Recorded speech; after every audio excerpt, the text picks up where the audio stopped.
Saludos familia. Hoy les quiero compartir sobre la hechicería, sobre brujería. Brujería, debes tener brujería. Bueno, parece que alguien me está escuchando. Va a ser una pequeña parte del tema, pero tan importante porque la mayoría de las veces no lo vemos así. Hechizar es, ¿cómo le diría? Es cautivar el ánimo, es embelezar para el logro de sus fines. La hechicería es una obra de la carne, guiado por los espíritus inmundos.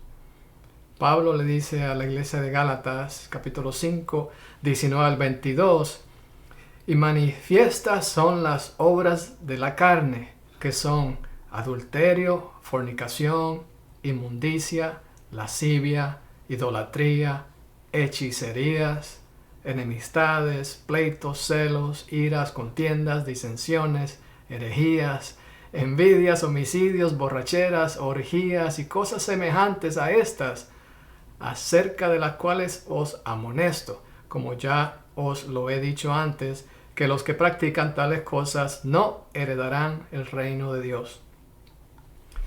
Usualmente reconocemos el término hechicería con la definición típica como la magia, el espiritismo, y lo comparamos con Halloween y con las películas como Harry Potter y Lord of the Rings.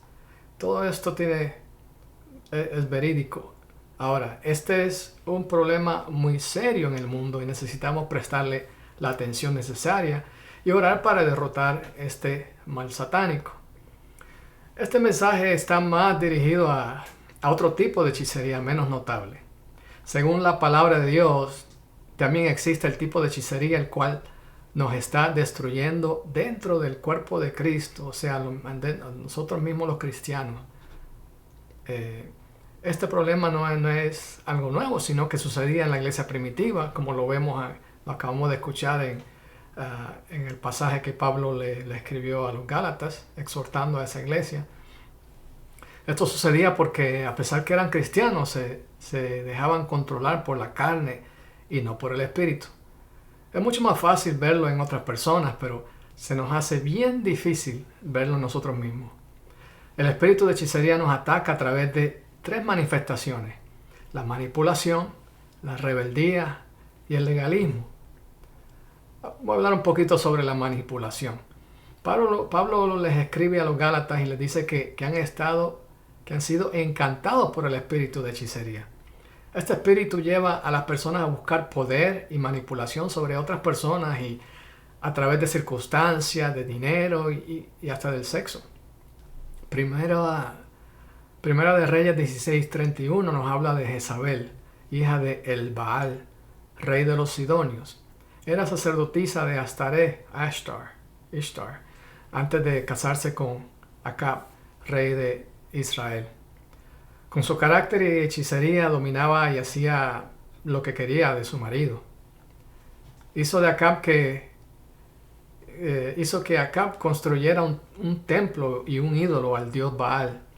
Hizo dar muerte a muchos profetas de Dios y quería matar al profeta Elías. Eso lo vemos en Primera de Reyes, capítulo 19. Pero los perros terminaron comiéndosela como Elías lo había profetizado. Como un paréntesis, cuando atacamos a los hijos de Dios, Dios se encarga de la venganza. El Señor dice, la venganza es mía. Así que si alguien te ataca, si estás haciendo bien las cosas de Dios, estás bien en tu corazón, no tienes nada contra nadie, y la gente te ataca, te calumnia, etc., estate tranquilo. No busques a defenderte porque el Señor te va a defender y tarde o temprano esas personas pagarán, si no aquí, luego de su muerte, porque el Señor no se queda con nada cuando atacan a su pueblo, a sus hijos.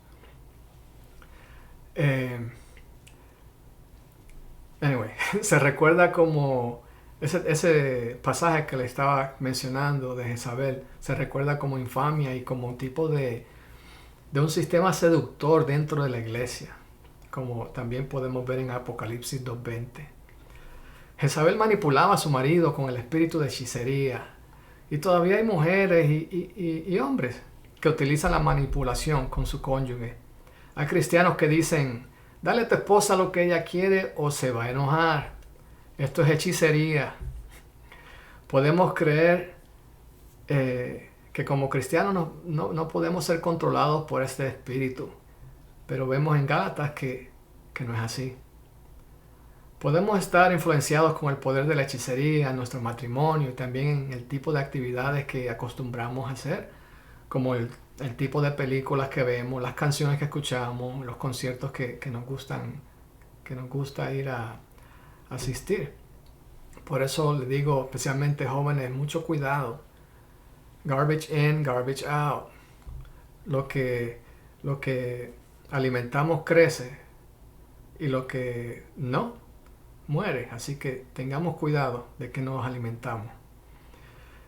Bueno, en cuanto a la rebeldía o desobediencia, Samuel le habla a Saúl en 1 Samuel 15, 23, porque como pecado de adivinación, o sea, hechicería, es la rebelión, y como ídolos e idolatría, la obstinación. Por cuanto tú desechaste la palabra de Jehová, él también te ha desechado para que no seas rey. Saúl, por ser rebelde, fue rechazado como rey y la corona se le dio a David. La rebeldía produce hechicería y la obstinación testarudez, cabeciduro. La testarudez produce idolatría. Quizás no andamos cargando con ídolos en el pescuezo, pero la palabra dice que es ser testarudo, es ser un idólatra. ¿Quién es un testarudo? Pues este tipo de persona no quiere cambiar su forma de pensar cuando la palabra de Dios dice que está equivocado. ¿Por qué? Porque sus opiniones son sus ídolos, su intelecto es su Dios, sus pensamientos son a los que adora. Sabemos que el texto fuera de contexto es un pretexto. La rebeldía también la encontramos en el hogar. La Biblia dice que la autoridad del hogar es el padre. Y cuando alguien en esa casa trata de intimidar al padre o quiere estar sobre su autoridad, eso es rebelión y hechicería ante los ojos de Dios. Obviamente estoy hablando de un padre que no está en contra de las cosas de Dios. De otro modo no podemos obedecer un mandato que nos lleve a pecar contra Dios. Proverbios 29:1 dice que el que si se pone terco cuando lo reprenden, pronto será destruido sin remedio. No podemos funcionar sin autoridad. No podemos ser nuestras propias repúblicas. No podemos dar autoridad sin primero estar bajo autoridad. Los grandes líderes son los que son humildes y sujetos. Dios no nos puede dar autoridad si no somos sujetos y obedientes. La rebeldía es satánica. Muchos adolescentes ya no quieren obedecer y honrar a sus padres. Dan la espalda a su familia y terminan en pandillas, en drogas, con enfermedades. Las niñas terminan embarazadas. Los que no saben es que al unirse a una pandilla, la autoridad y el castigo es mucho más severo que el que pensaban recibían en la casa. Cuando una nación le da la espalda a Dios, termina con un gobierno dictador, como le pasó a Alemania y a Rusia, y como sucederá en este país si seguimos el camino en que estamos. Al rechazar la autoridad justa de Dios por la injusta, terminamos bajo el control de Satanás. Estados Unidos fue fundado en principios bíblicos, pero en estos últimos tiempos le hemos estado dando la espalda a Dios, removiéndolo a él de las escuelas y de todo lugar público. Lo triste del caso es que la rebelión empezó en nuestros corazones y en nuestra familia.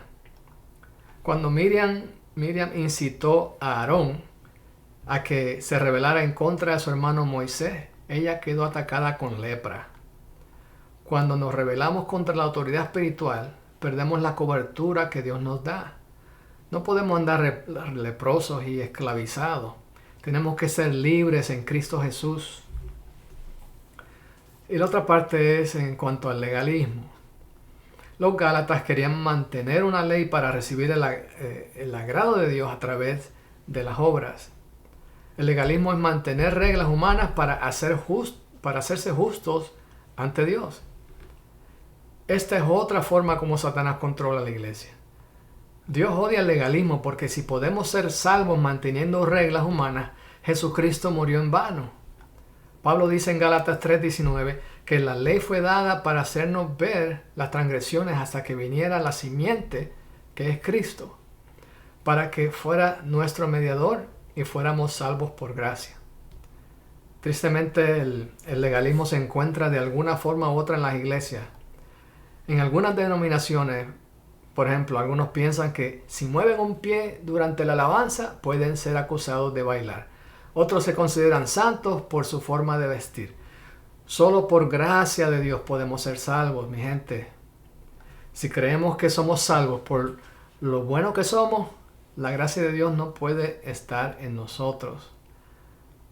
Así que no dejemos que la manipulación, la rebeldía y el legalismo dominen nuestros hogares, los hijos, el matrimonio, la iglesia, cualquier relación en nuestras vidas.